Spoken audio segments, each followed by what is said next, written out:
This debate does not and should not take place in a vacuum. It takes place in the real world. And yesterday, that world was profoundly shaken by a reprehensible act of violence in Woolwich, which saw the soldier Lee Rigby brutally murdered by 2 assailants.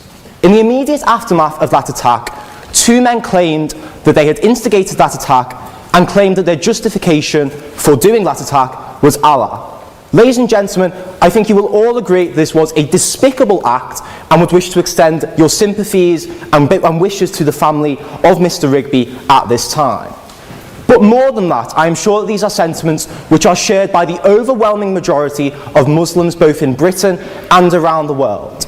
Not only would they have shared the same revulsion at an act of brutality against our fellow man that we all do, but moreover, they would have felt the anger that their God and their religion was falsely and illegitimately invoked as justification for that heinous crime, without any legitimacy in either the Quran or any Islamic precept and any legitimate reading of those whatsoever.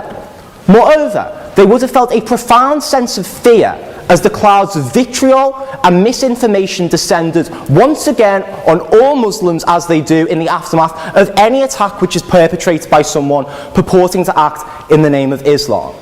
Within minutes of the attack, before any of the facts had been substantiated, Muslims was trending on Twitter, with literally thousands of tweets exhorting the expulsion and even extermination of Muslims from the United Kingdom. Last night, the EDL took to the streets in order to reclaim them from Islamism, and in doing so, attempted to torch mosques across the country. Popular media, newspapers and TV channels, before rushing to characterise these men as fanatics or maniacs, sought to characterise them as Muslims. Ladies and gentlemen, the victims of any terror attack are not confined to those who are directly and physically affected by it. The victims of a terror attack are all those who feel insecure, victimised and fearful as a result of that attack. Ladies and gentlemen, the British Muslim community were the victims too of yesterday's attack. That is the context in which tonight's debate occurs, ladies and gentlemen. And that is why it is more important than ever that you refuse to buy into the voices of fear and hate and confusion which seeks to cast the fundamentally peaceful religion of Islam as a violent one. In the aftermath of such an attack, it is right and just and important that we refuse to allow a monopoly on the discourse surrounding Islam to be given to those voices of fear who either seek to cast it as something that it's not, or seek to use it to justify their own violent and heinous aims. And to that end, I am delighted to introduce such an esteemed group of speakers to speak alongside me on this motion tonight. On the proposition, I am joined by Adam Dean, an international public speaker and broadcaster who has been speaking and researching and working in the field of Islamic apologetics for almost a decade now. I am also joined by Mehdi Hassan, who turned down an invitation to Question Time to be here tonight. He's a former PPAist here at Oxford and now the political director of the UK Huffington Post. On the opposition, we are joined by Anne-Marie Waters, a journalist and member of the Labour Party who has campaigned against the imposition of Sharia law in Western democracies. We're also joined next to her by Daniel Johnson, who, like me, studied modern history, but unlike me, is now the editor of a right-wing journal. Finally, we are joined by Peter Atkins, a former professor of chemistry who is frequently, here at Oxford University, who has frequently provided a scientific critique of religion. And I'd like to say to everyone speaking in tonight's debate, and forgive me if I mispronounce, Assalamu alaikum, the universal Islamic greeting, may peace be upon you. Now, for the duration of my speech, I'm going to do 3 things. First of all, I'm going to set out the parameters and the confines in which this debate should occur. Secondly, I'm going to give you a positive justification for the consideration of Islam as a religion of peace. And finally, I'm going to tell you what it would mean for you to vote in favour of the proposition tonight and why that's something that you should definitely do. So first of all, in terms of setting the parameters for this debate. Because both Islam and both peace mean lots and lots of different things to lots and lots of different people. Even at this preliminary stage, I think that's why we should be very wary about refusing to allow Islam to be characterised as peaceful and allowing a hegemony of what Islam can and cannot be to any group in society at all. When we're speaking about peace, we're broadly speaking about, I'd like to invoke a metaphor used by Martin Luther King, which was to say that peace is not just the absence of violence, but the presence of justice. Now, in order to be able to cast Islam as not being a religion of peace and not conforming to those tenets, it's not just enough to cite individual actions or individual scripture. What opposition have to prove to you is that there is something fundamental to the character of Islam which prevents it from being cast as peaceful, and indeed that Islam has to be diametrically opposed to peace. It is not enough for them to cite the actions of individual extremists who invoke the name of religion for their own goals in all religions. We can point to the example of the Lord's Resistance Army in Uganda, who claim the name of Christianity for their atrocities, and the actions of people like Barak Goldstein, who attacked the Cave of the Patriarchs in the 1990s in the name of Judaism. All around the world and in all religions, people often seek to illegitimately hijack the name of that faith for their own violent and maniacal ends. Ladies and gentlemen, the actions of those people tell us absolutely nothing whatsoever about the character of the religion they invoke, and tell us everything about the individual and the individual alone. Moreover, it is not enough for them to cite individual pieces of scripture out of context which may lend themselves to warlike rhetoric within the Quran.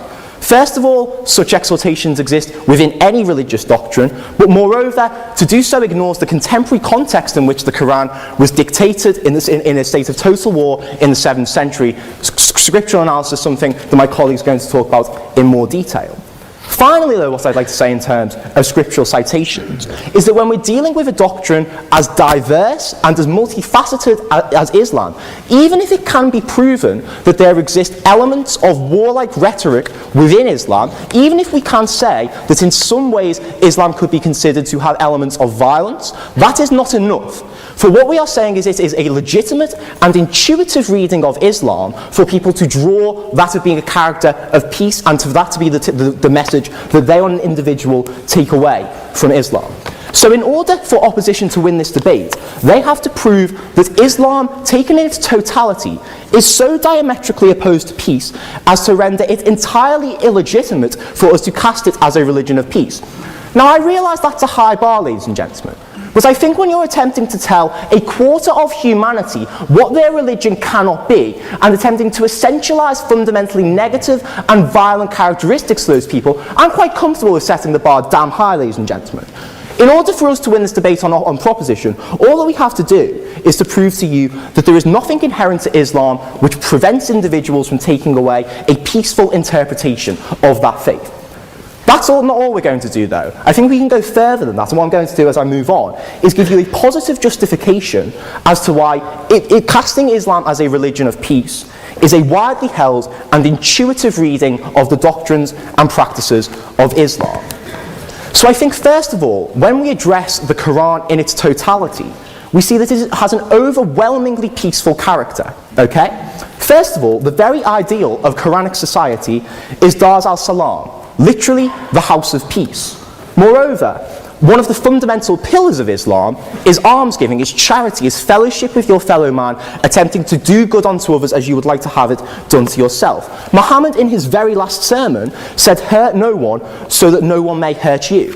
And whilst they may give to you examples of instances in which there are elements of warlike rhetoric or violent rhetoric within the Quran, in the overwhelming majority of cases, those such scriptural instances are followed by exhortations which suggest that taking the peaceful option is always the preferable one, and is always the one which is more in line with God's wishes. But moreover, I think that we can cast Islam as being a peaceful religion based on the change that it seeks to inspire on an individual level. Because that's what Islam attempts to do. It attempts to inspire a positive and a peaceful change in all of its followers. First of all, it suggests that the choice to engage in Islam and to become a Muslim has to be a free one and has to be devoid of compulsion. Secondly, for those individuals who do enter into the Islamic faith, there is a massive impetus on engaging in good deeds with your fellow man. But moreover, what I'd like to say in terms of casting Islam as a religion of peace is that we can also consider peace in terms of inner peace today, ladies and gentlemen. In a confusing world of consumerism and uncertainty, the absolute clarity and certainty that Islam gives to its followers that there is something worth striving for, that it is worth acting in a morally just way, and that there is something beyond this temporal and this material realm, is something that allows people a great sense of inner peace. And that is something invaluable and something that we should not take away based on the arguments of opposition. Now finally, I'd like to tell you what it would mean for you to vote with the proposition in tonight's debate. Because I told you at the start this debate doesn't occur in a vacuum. Now even if we were to ignore the horrific events of yesterday, in a post-9/11 landscape, what we have witnessed is a decade-long surge of violence, aggression, and human rights abuses directed at Muslims, which have been justified by a sustained demonization campaign.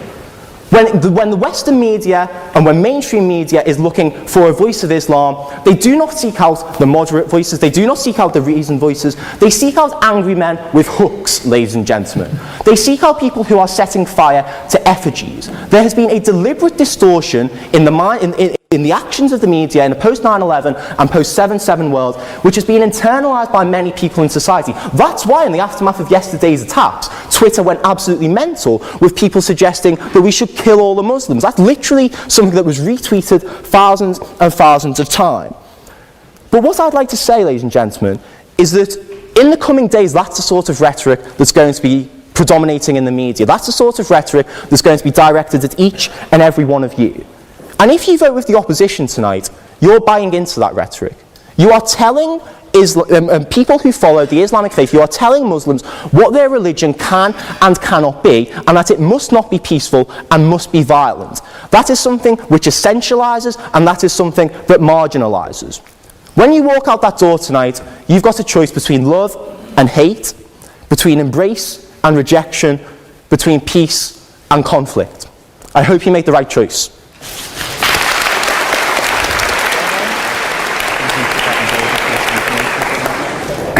Well, good evening, everyone. Thank you for having me. I hope everyone can hear me. How to respond to a lot of this? First of all, on the bar, you said you admitted yourself that the bar had been set quite high. I would suggest, though, that the burden of proof is on the proposer rather than on us. It quite clearly says Islam is a religion of peace. I suggest you prove it. We've also been told here tonight when we opened that this debate must take place in the real world. Well, absolutely, yes, it must. It must take place in the real world. And I will describe what Islam is doing in the real world. We can sit and we can debate theocracy day in, day out. We will never agree. We can debate, is there a God, isn't there a God, is the Quran real, isn't it? None of it actually matters. What matters is what happens in the real world, as my opponent quite rightly said. My side of the argument is regularly told that we've heard it again tonight, we were described somewhat as hate. We were told that we are demonizing Islam, whipping up fear of Islam. Not the first time I've been accused of this, probably won't be the last. But let me just say, and let's take this into the real world as we've been advised to do. Let me tell you what actually whips up fears of Islam.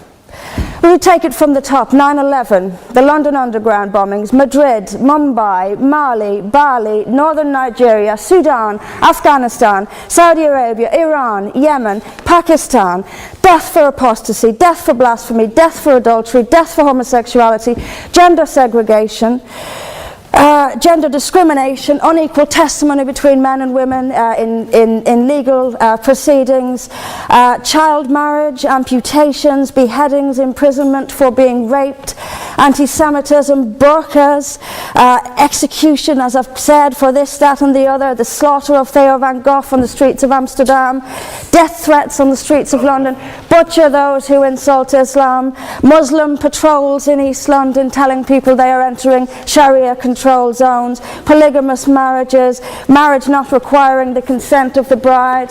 This is what causes fear of Islam. It is not me, it is not my colleagues on this side. Point of information on that point.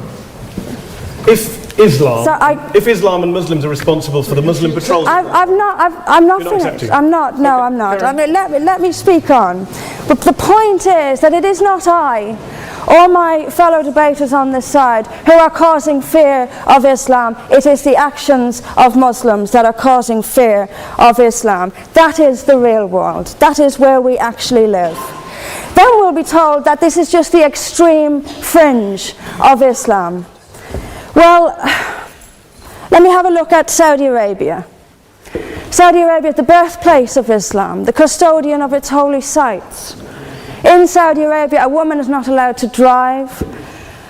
She is not allowed to leave the house without a mahram. She is not allowed to vote, although they've been incredibly generous by allowing some votes in the next elections. This is apparently the extreme fringe of people are executed for blasphemy, executed for apostasy. In Saudi Arabia, the birthplace of Islam, we'll be told that's the extreme fringe of Islam. No, it is not. Calling Saudi Arabia the extreme fringe of Islam is like calling the Vatican the extreme fringe of Catholicism. Sorry, it just doesn't work. Then we'll be told that we've misunderstood. Violent Muslims have misunderstood. Saudi Arabia has misunderstood. Iran, which stones people to death for adultery, has misunderstood. Yemen, which marries children at the age of 9, has misunderstood. Has there ever been a more spectacularly misunderstood religion than Islam? It seems that these nations who apply it as their laws, nations which have the Quran as their constitution, innumerable nations, where there is no free speech, where there is no freedom of religion, they've all got it wrong. They've all got it wrong. It's quite a spectacularly misunderstood religion.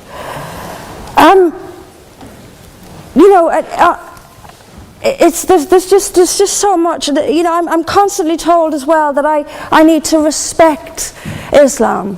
I'm never quite given a good enough reason why. I am under no greater obligation to respect Islam than I am any other beliefs. I'm under no more obligation to respect a woman oppressed in the name of Islam than if she is oppressed by the BNP or anyone else.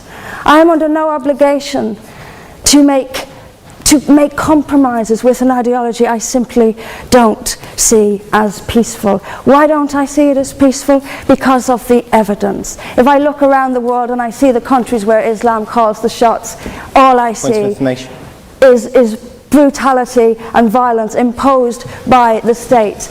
We were told that peace is not just the absence of violence but the presence of justice. Absolutely. I do not see how in a nation where, as the only woman here, I have some particular issues with the way women are treated in Islamic states. Now you can argue that they've got it wrong. Tell them that, because they seem to think that's what it is. Yes, I mean, there's so much to say about it, but is there a peaceful Islam? Yes, there is. It's in the hearts of peaceful Muslims. Unfortunately, though, there's also a rather more objective Islam, and peaceful Muslims have to do some really rather creative interpretation, like the command to beat her. I've seen Muslim women... I didn't stand up for you. You're allowed to. Well, I didn't. So if you could just have it. But I knew this would happen. I knew this would happen, by the way. I knew this would happen. What I'm saying is completely controversial and will be booed and shouted down, and I have no doubt my colleagues the same. I knew this would happen. You say anything negative, you'll get the boos. I'm actually going to leave it there. But I will finish just by saying this. There are hundreds of millions of peaceful Muslims. That is a fact. But that does not mean that Islam itself is peaceful. People peaceful Muslims interpret verses of the Quran so almost beyond recognition it's reinterpreted, like the command to beat her. It's there in the Quran, and I've seen Muslim women try to dance around it. They put words in there that simply aren't there. That's what it says beat her. And in the countries where the Quran calls the shots, that is exactly what they do. This is not peace. This is not justice. Islam is not a religion of peace, as the evidence shows us. Thank you.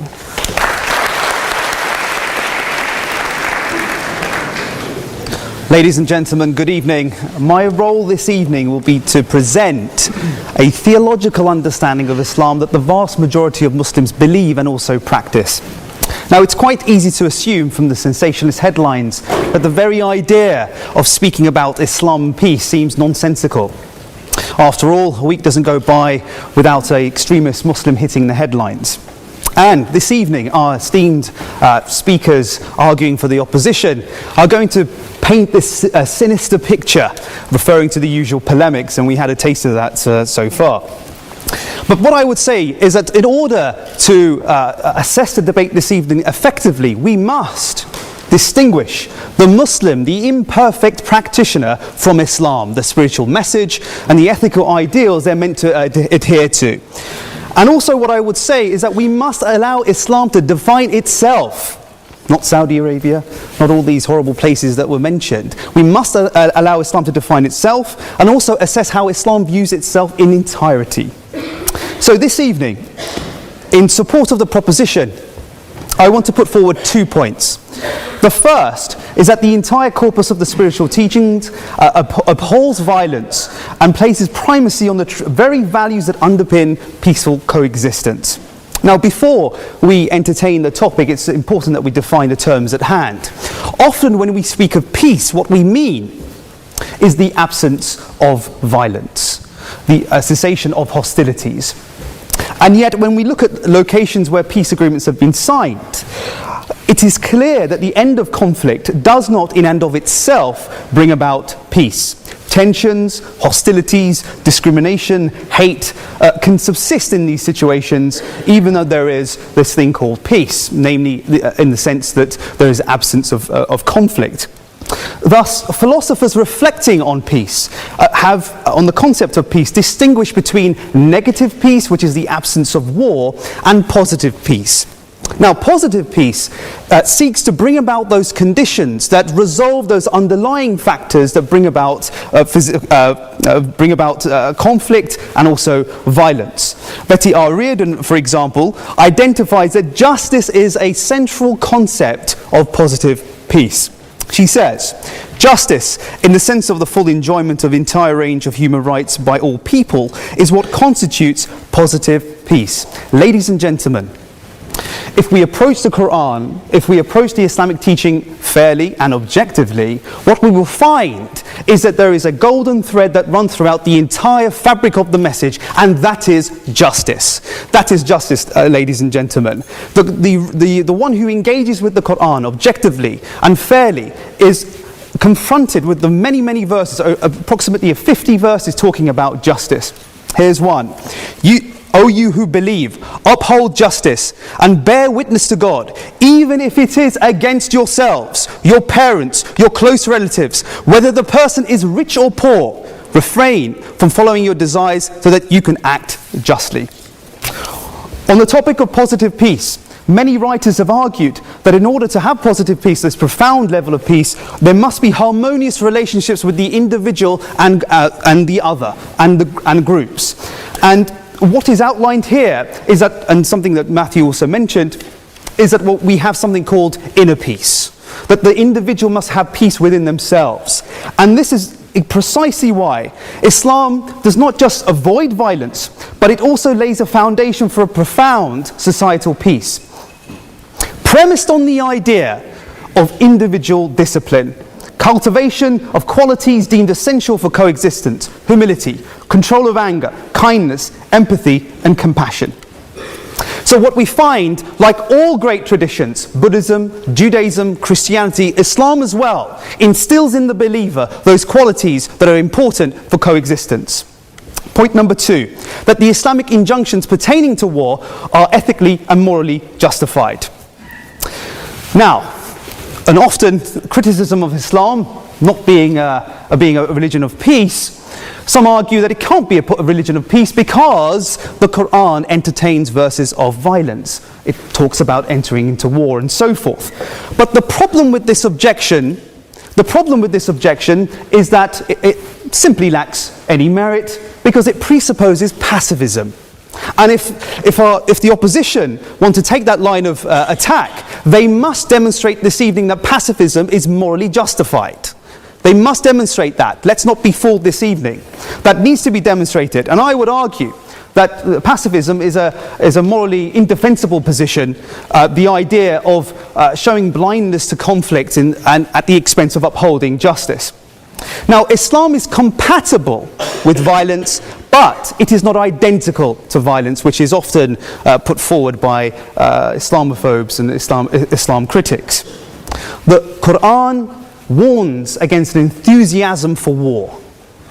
Often what we find is that these verses that the Quran speaks about, warning against war, are completely ignored. The Quran says, fighting is prescribed for you, though you may dislike it. Now this aversion to fighting is seen as a virtue, but it must not manifest into moral cowardice. It must not manifest into moral cowardice. So what we find is that the Quran is unequivocal about oppression. We must not show a blindness to other people's suffering, a moral imperative which underpins a profound ethics of peace. Thus, the virtue of an aversion to violence, fighting, is superseded by the virtue of upholding justice. Moreover, I will also argue that the Islamic injunctions pertaining to violence, pertaining to war, fall well within our Western concept of just war theory. Now, according to Mark Evans from the University of Wales, jus ad bellum consists of the right to engage into war, and also all attempts must be exhausted in peaceful means to avoid conflict. Jus in bello is the discrimination in the selection of targets, proportionality, and the just treatment of prisoners. And what we find is that the Quran, the Islamic verses pertaining to war, fall within those categories. For example, God says in the Quran, those who have been attacked are permitted to take up arms because they have been wronged. God has the power to help them. Those who have been driven unjustly from their homes only for saying, our Lord is God. If God did not repel some people by means of others, many monasteries, churches, synagogues, mosques, people see that as being justice, where God's name is much involved, would have been destroyed. What about peace? Here we go.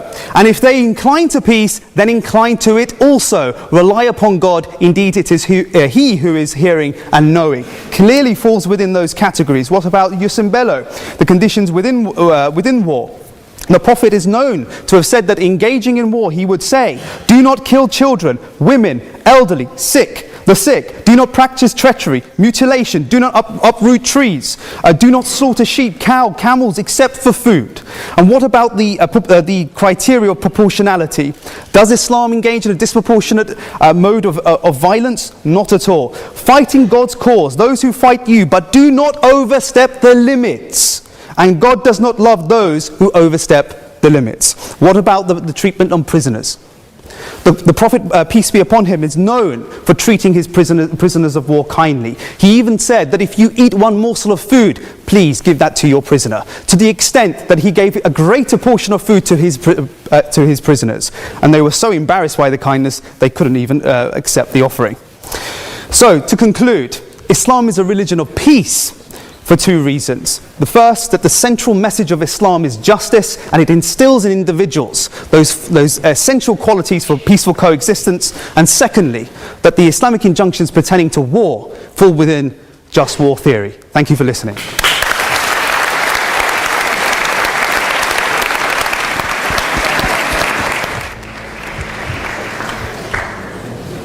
Ladies and gentlemen, I very nearly decided not to come today Yesterday, a British soldier was decapitated in cold blood on the streets of London by Islamists shouting Allahu Akbar. One of them told the British public, "You people will never be safe." Why should I, a married father of 4, take the risk of questioning the religion of peace at a public debate that will be filmed and no doubt appear on the internet? I have met Ayaan Hirsi Ali, who was forced to live in hiding and then to leave Europe after her friend Theo van Gogh suffered the same fate as the soldier in Amsterdam. I have met the historian Benny Morris, who was assaulted outside the London School of Economics by Muslim students merely because he was an Israeli. I have British friends who have been forced to move to a secure gated refuge because of similar threats. But I have come precisely because I do not want to live in fear in a free country, our country. I do not want this great university, our university, to become a place where academics are intimidated. I do not want free speech to die in the land that gave this most precious of liberties to the rest of the world, including many of the 56 states that call themselves Islamic. I do not want Muslim women to endure domestic tyranny.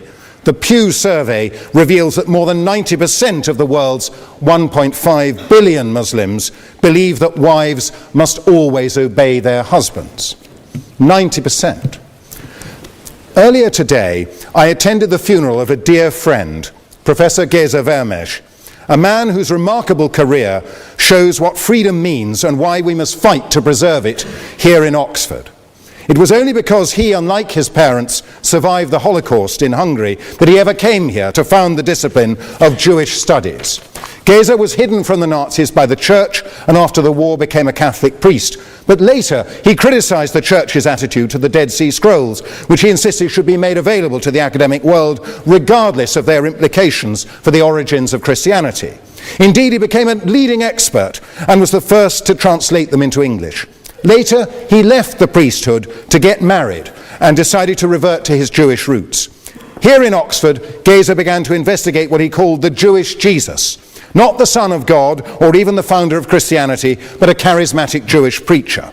Geza challenged Christian orthodoxy at every point, though just before he died he also shocked Orthodox rabbis by showing in an article for Standpoint, the not very right-wing magazine that I edit, that crucifixion had been used by Jewish rulers as well as Roman ones.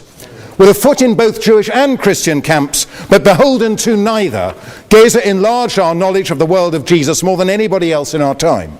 I've dwelt on his career, the career of Geza Vermes, for one simple reason. None of it would have been possible in any Islamic country.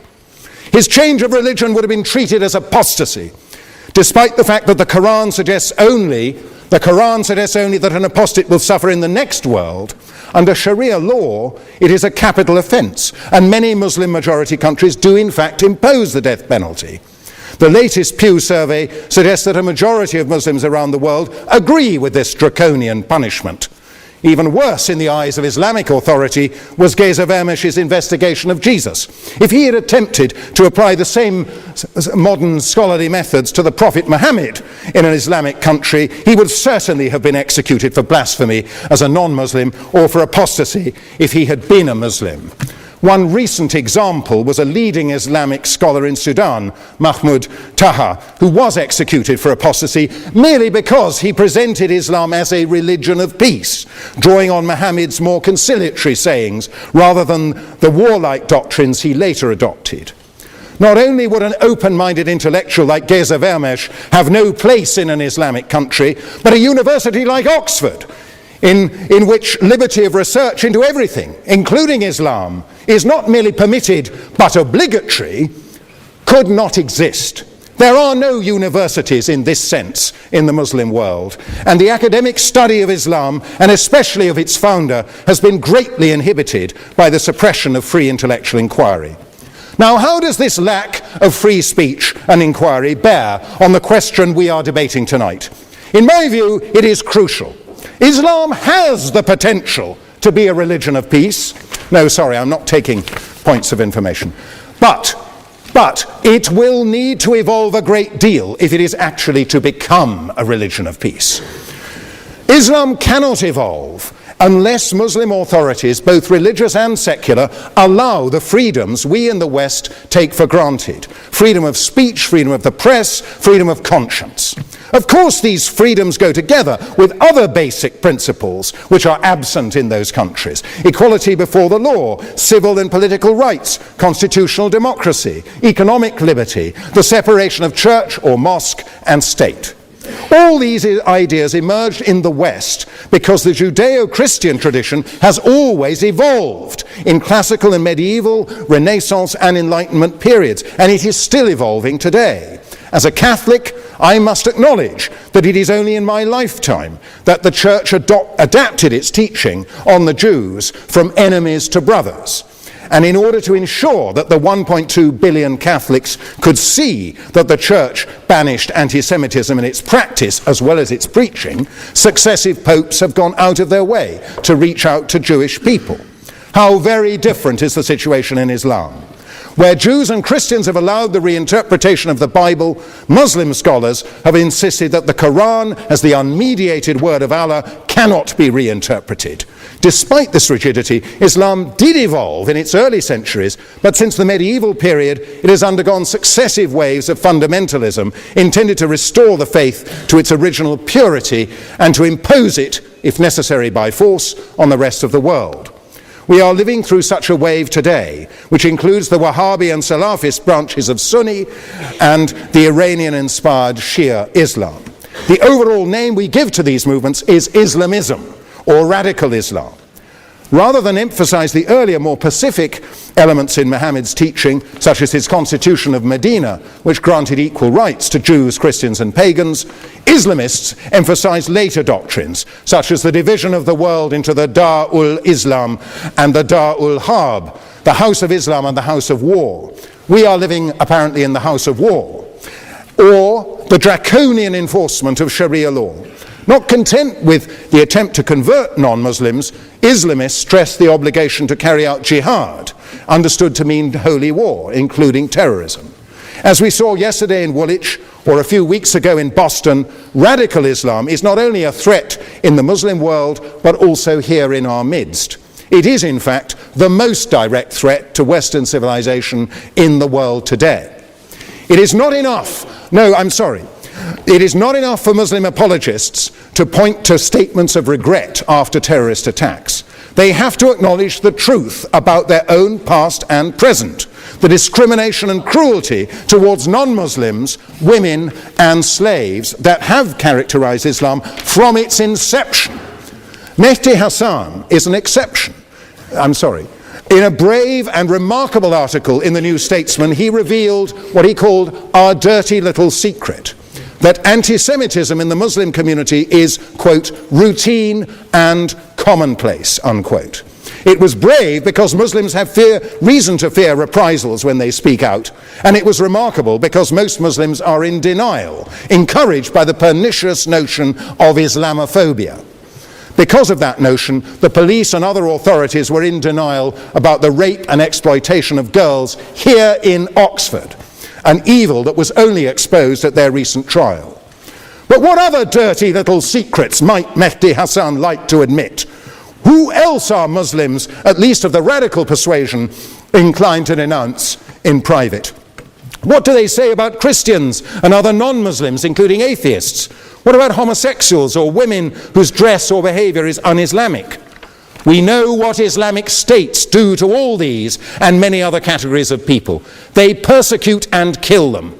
They claim the authority of Islam, of the Quran, the Hadith, the Sharia, and their own leading scholars. I know there are other scholars who defy the Islamists. I had the honor of meeting the late Zaki Badawi, the founder of the Muslim College, who fought against the influx of Saudi-funded imams into British mosques, who fought for Muslim integration and who denounced the fatwa against Salman Rushdie. But, Badawi lost all these battles. His leadership role has been usurped by Tariq Ramadan, who occupies a chair here in Oxford. He comes from a very different tradition, that of the Muslim Brotherhood, the vanguard of Islamism. To be blunt, Professor Ramadan is an Islamist wolf in sheep's clothing. Beware of him. A religion of peace has to practice what it preaches. I'm almost done.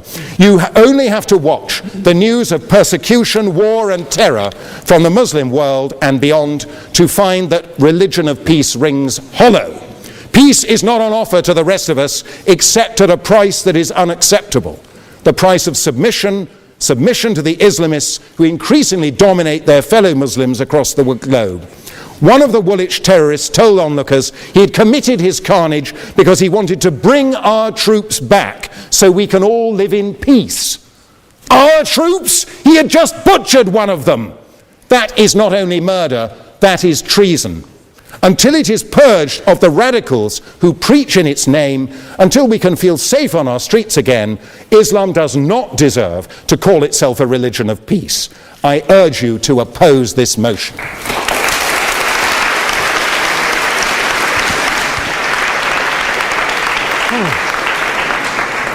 Thank you very much, Mr. President. Ladies and gentlemen, good evening. Assalamu alaikum. Lovely to see you all here tonight. We are having a very entertaining night, are we not, with some very interesting things being said from the other side of the house tonight. Let me begin by saying, as a Muslim, as a representative of Islam, I would consider myself an ambassador for Islam, a believer in Islam, a follower of Islam and its prophet. So in that capacity, let me begin by apologizing to Anne-Marie for the Bali bombings. I apologize for the role of my religion and me and my people, for the killing of Theo van Gogh, for 7/7. Yes, that was all of us. That was Islam, that was Muslims, that was the Quran. I mean, astonishing claims to make in the very first speech tonight, on a day like today, where the Conservative Prime Minister of the United Kingdom is having to come out and point out that these kind of views are anathema. And I believe you're trying to stand for the Labour Party to become an MP in Brighton. If you do, and you make these comments, I'm guessing you'll have the whip withdrawn from you, but then again, UKIP's on the rise, they'll take you, the BNP, they might have something to say about your views. This is what Mehdi Hassan always does. By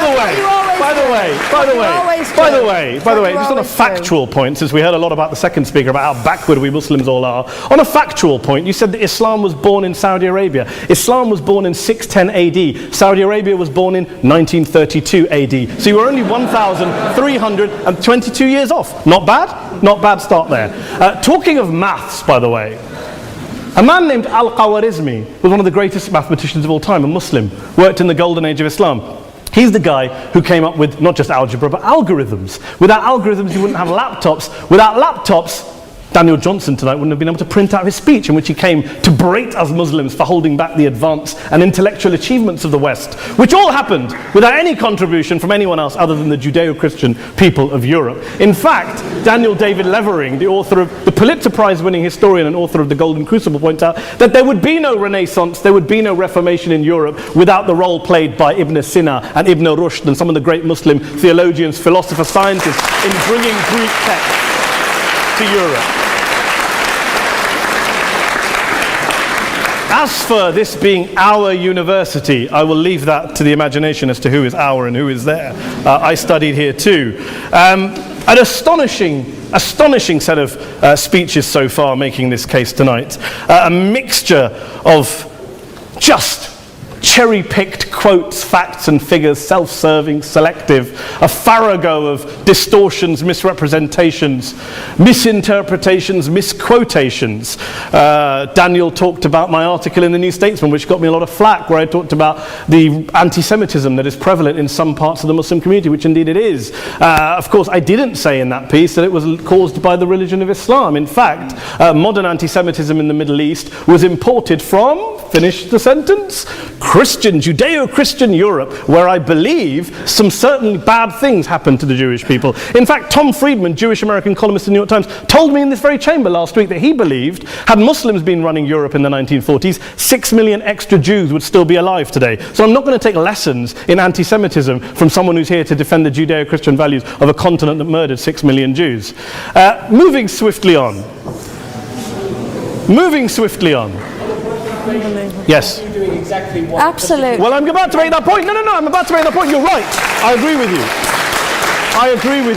I agree with you 110%. That is my point. I don't think Europe is evil or bad. I'm a very proud European. I don't want to judge Europe on that basis, but if we're going to play this gutter game where we pull out the Bali bombing and we pull out examples of anti-Semitism in the Islamic community, then of course I'm going to come back and say, well, hold on. I mean, look, let's be very clear. Daniel here was a last-minute replacement for Douglas Murray, who had to pull out. And Douglas and I have a well-documented differences, but to be fair to Douglas, as to be fair to Anne-Marie and to Peter, atheists. Atheists see all religions as evil, violent, threatening. What the problem I have with Daniel's speech is that Daniel comes here to run this robust defense of Christianity, forgetting that his fellow Christians, people who said they were acting in the name of Jesus, gave us the Crusades, the Spanish Inquisition, the anti-Jewish pogroms, European colonialism in Africa and Asia, the Lord's Resistance Army in Uganda, not to mention countless arson and bomb attacks on abortion clinics in the United States of America to this very day. I would like a little bit of humility from Daniel first before he begins lecturing other communities and other faiths on violence, terror and intolerance. But, no thank you. Some water. But I would say this, to address the gentleman's very valid point here, I'm not going to play that game. I don't actually believe that Christianity is a religion of violence and hate because of what the LRA does in Uganda or what Crusaders did to Jews and Muslims in Jerusalem when they took back the city in the 12th or 13th or whatever century it was. I believe that Christianity, like Islam, like pretty much every mainstream religion, is based on love and compassion and faith. I do follow a religion in which 113 out of the 114 chapters of the Quran begins by introducing the God of Islam as a God of mercy and compassion. I would not have it any other way. I don't follow a religion which introduces my God to me as a God of war, as some kind of Greek God of wrath, as a God of hate and injustice. Not at all. As Adam pointed out, you go through the Quran and you see the mercy and the love and the justice. And yes, you have verses that refer to warfare and violence. Of course it does. This is not a motion about pacifism. I'm not here to argue that Islam is a pacifistic faith. It is not. Islam allows military action, violence in certain limited contexts. And yes, a minority of Muslims do take it out of that context. But is it religious? We talked about Woolwich. Daniel and Anne-Marie have suggested that it's definitely religion that's behind all of this. Well, actually, what I find so amusing tonight is we're having a debate about Islam, and the opposition tonight have come forward. We have a graduate in law, a graduate in modern history, a graduate in chemistry, and you know, I admire all of their intellects and their abilities, but we don't have anyone who's actually an expert on Islam, a scholar of Islam, a historian of Islam, a speaker of Arabic, even a terrorism expert or a security expert or a pollster, let alone to talk about what Muslims believe or think. Instead, we have people coming here, putting forward these views, putting forward these sweeping opinions. Listen to Professor Robert Pape of the University of Chicago, one of America's leading terrorism experts, who, unlike our esteemed opposition tonight, studied every single case of suicide terrorism between 1980 and 2005, 315 cases in total. And he concluded, and I quote, "There is little connection between suicide terrorism and Islamic fundamentalism or any of the world's religions. Rather, what nearly all suicide terrorist attacks have in common is a specific secular and strategic goal to compel modern democracies to withdraw military forces from territory that the terrorists consider to be their homeland." And the irony is, when we talk about terrorism, the irony is that the opposition and the Muslim terrorists, the Al-Qaeda types, actually have one thing in common. Because they both believe that Islam is a warlike, violent religion. They both agree on that. They have everything in common. Osama bin Laden would be nodding along to everything he's heard tonight from the opposition side. He agrees with them. The problem is that mainstream Muslims don't. The majority of Muslims around the world don't. In fact, a gentleman here started quoting all sorts of polls. Gallup carried out the biggest poll of Muslims around the world, of 50,000 Muslims in 35 countries. 93% of Muslims rejected 9/11 and suicide attacks, and of the 7% who didn't, they all, when polled and focus grouped, cited political reasons for their support for violence, not religious reasons. And as for Islamic scholars and what they say, well, Daniel talks about our University of Oxford. We'll go down to Oxford Centre for Islamic Studies, get hold of a man named Sheikh Afifi al-Akiti, who is a massively well-credentialed and well-respected Islamic scholar, who has studied across the world, who in the days after 7/7 published a fatwa denouncing terrorism in the name of Islam, calling for the protection of all non-combatants at all times, and describing suicide bombings as an innovation with no basis in Islamic law. Go and listen to Sheikh Tahir al-Qadri, one of Pakistan's most famous Islamic scholars, who published a 600-page fatwa condemning the killing of all innocents and all suicide bombings unconditionally without any ifs or buts. There's nothing new here. This is mainstream Islam, mainstream scholarship, which has said this for years. You don't go out and kill people willy-nilly in the high street or anywhere else, on a bus or a mall, based on verses of the Quran that you cherry-pick without any context, any understanding, any interpretation, or any commentary. Point of information. Please. What about stoning of women, for example, Well, it's It doesn't happen apparently.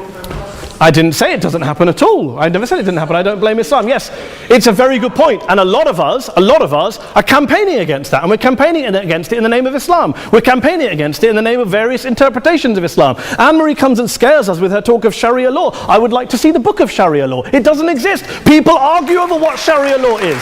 And you empower the extremists by saying there is only one version. You empower them all. I don't believe you took any interruptions, Anne-Marie, so I think you should stay there for a moment. Several countries. Here's what we're dealing with. Here's what we're dealing with. We are dealing, I took your point. Here we are dealing with a 1400-year-old global religion followed by 1.6 billion people in every corner of the world, a quarter of humanity, of all backgrounds, cultures, ethnicities. And yet the opposition tonight wants to generalize, stereotype, smear in order to desperately win this debate. And here's my question, if we're going to generalize and smear. If, okay, people say yesterday's bombers, and we've got to be careful, there's a trial going on, were yesterday's attackers, motivated by Islam? Big debate. I don't believe they were. Let's say they were. Let's say Faisal Shahzad, the Times Square bomber, was motivated by Islam. Let's assume, for sake of argument, that Richard Reeves, the shoe bomber, was motivated by Islam. If Islam is responsible for these killings, if Islam is what is motivating these people, and Islam is therefore not a religion of peace, a religion of war, then ask yourself this question: why aren't the rest of us doing it? Why is it such a tiny minority of Muslims are interpreting their religion in the way that the opposition claim they are? Let's assume there are 16,000 suicide bombers in the world. There aren't. Let's assume there are for the sake of argument.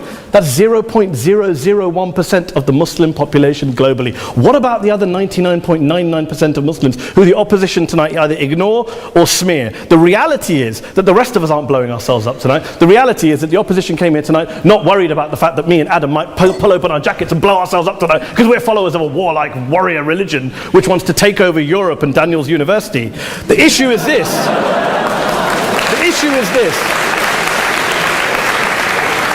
Unless the opposition can tell us tonight, and Peter Atkins is here, one of our great atheist intellectuals, can tell us tonight, they can answer this question tonight: why don't the vast majority of Muslims around the world behave as violently and aggressively as a tiny minority of politically motivated extremists? Then they might as well give up and stop pretending they have anything relevant to say about Islam or Muslims as a whole. Ladies and gentlemen, let me just say this to you. Think about what the opposite of this motion is. If you vote no tonight, think about what you're saying the opposite of this motion is. That Islam isn't a religion of peace, it's a religion of war, of violence, of terror, of aggression. That the people who follow Islam, me, my wife, my retired parents, my 6-year-old child, that 1.8 million of your fellow British residents and citizens, that 1.6 billion people across the world, your fellow human beings, are all followers, promoters, believers in a religion of violence. Do you really think that? Do you really believe that to be the case? They say that in the Oxford Union, the most famous debate was in 1933 when Adolf Hitler looked out for the result of the King and Country motion, where they voted against fighting for King and Country, and Hitler was listening out for the result. Well, tonight, 80 years on, there are two groups of people around the world who I would argue are waiting for the result of tonight's vote. There are the millions of peaceful, non-violent, law-abiding Muslims both in the UK, Europe, Asia, Africa and beyond, who see Islam as the source of their identity, as a source of spiritual fulfillment, of hope, of solace. And there are the phobes, the haters, the bigots out there who want to push the clash of civilizations, who want to divide all of us into them and us and ours and their. Ladies and gentlemen, I urge you all not to fuel the arguments of the phobes and bigots. Don't legitimize their divisions. Don't legitimize their hate. Trust those Muslims who you know, who you've met, who you hear, who don't believe in violence, who do want you to hear the peaceful message of the Quran as they believe it to be taught to the majority of Muslims, the Islam of peace and compassion and mercy, the Islam of the Quran, not of Al-Qaeda. Ladies and gentlemen, I beg to propose this motion to the House. I urge you to vote yes tonight. Thank you very much for your time.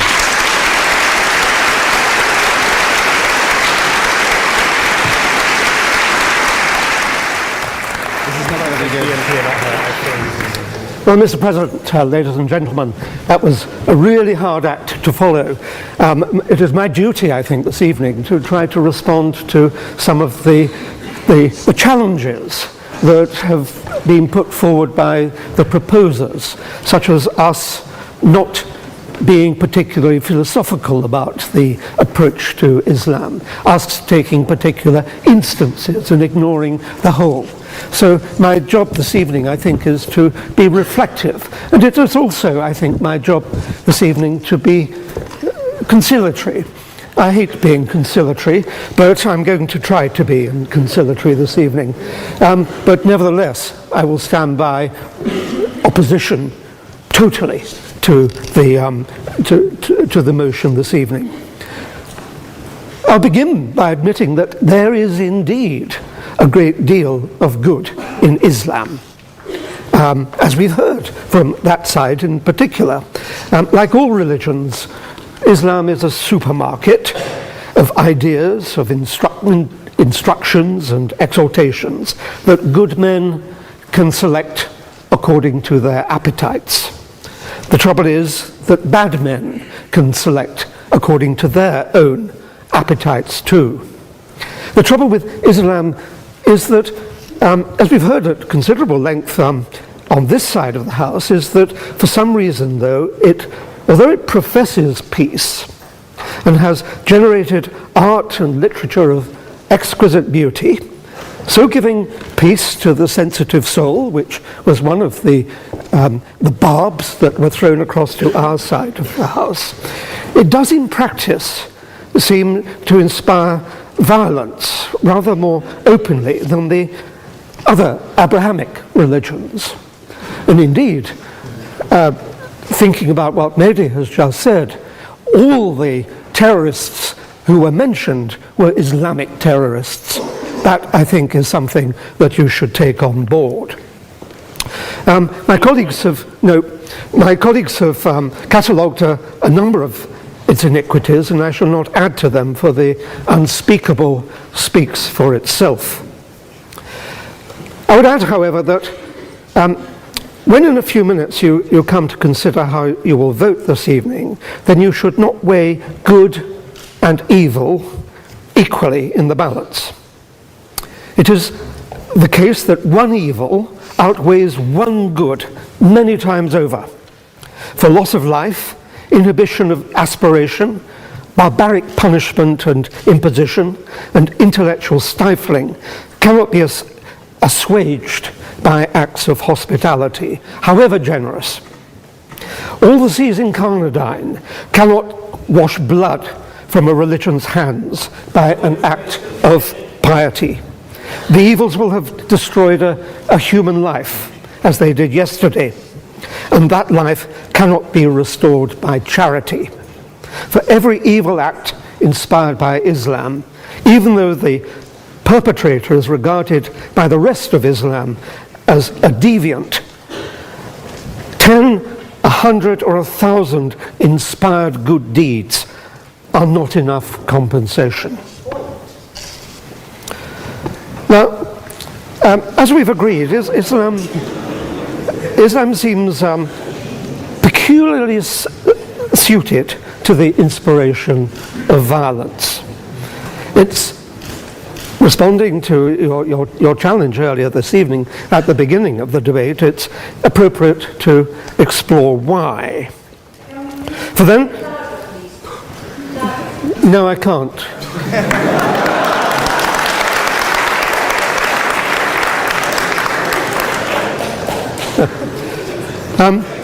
For then, we might be able to see that far from being a religion of peace, it is intrinsically and ineluctably one where the opposite of peace, whether that be violence or other forms of peace, is woven into its very fabric, what was alluded to as the golden threads of the fabric earlier today.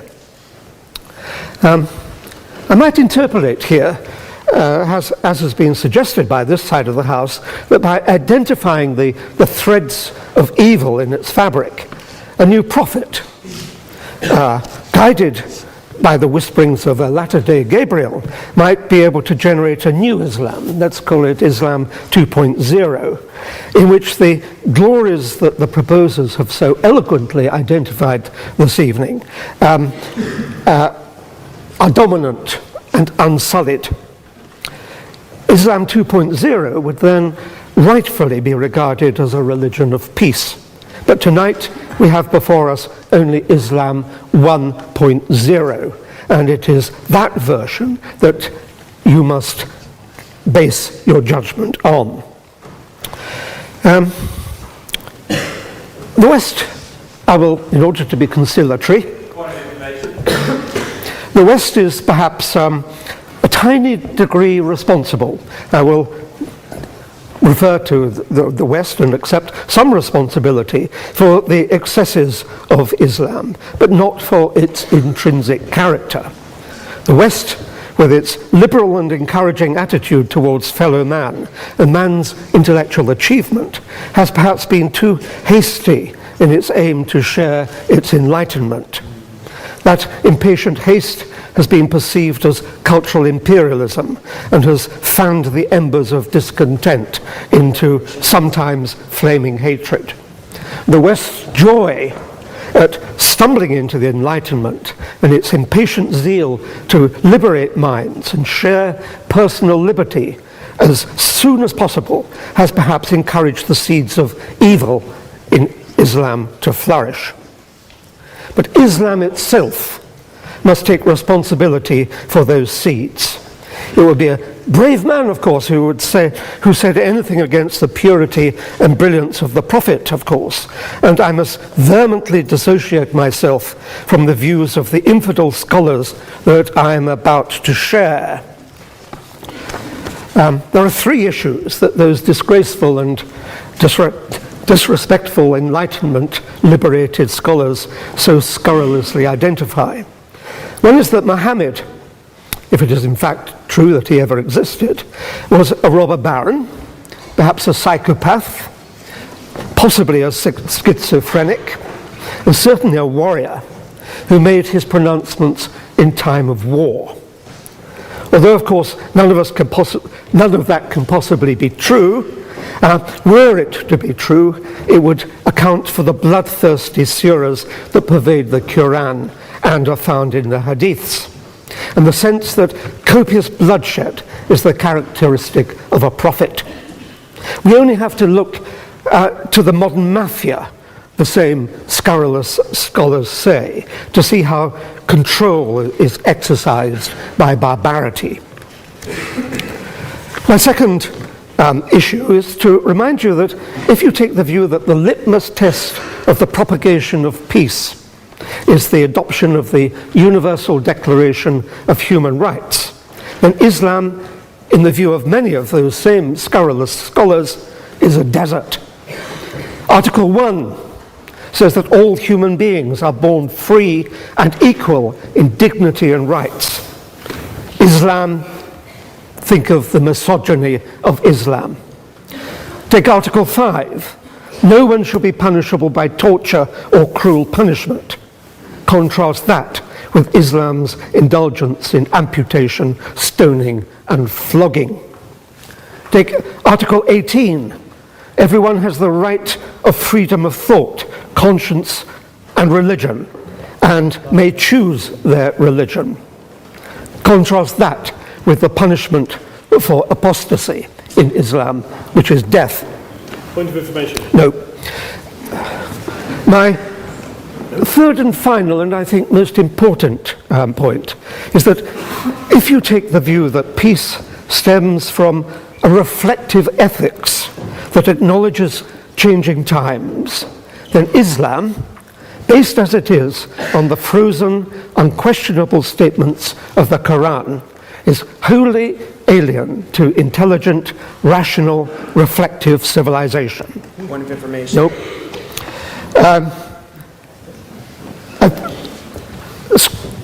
Scholars point out that the rules of Islamic law are valid by virtue of their mere existence, not because of their rationality or their sensitivity to progress. Islam, they say, is a religion without ethics, for ethics necessarily involves the questioning of foundations, which Islam forbids. Ethics is intrinsic to good government, and good government is intrinsic to peace. Point of information. Strike away ethics, and it follows that you strike away the pursuit. Ethics as well as no peace. I'm not taking the point. Strike away ethics, and it follows that you strike away the pursuit and propagation of peace. This evening you've seen both sides of a vision of Islam. This side of the House has gladly conceded that good men will find good things in it, as good men will find anywhere. But we, through examples of the behavior that Islam inspires and often condones, and I, by seeking to show that Islam has an intrinsic fault, long for Islam 2.0. Islam 2.0, Islam's enlightenment, will have an emphasis on humanity, subtlety, harmony, and reason, and be virtuous. On that point, This evening, though, you are judging Islam 1.0, not Islam 2.0. By opposing the motion, you will be encouraging the emergence of what most of humanity really longs for, but which does not yet exist. Please, for the sake of humanity, oppose.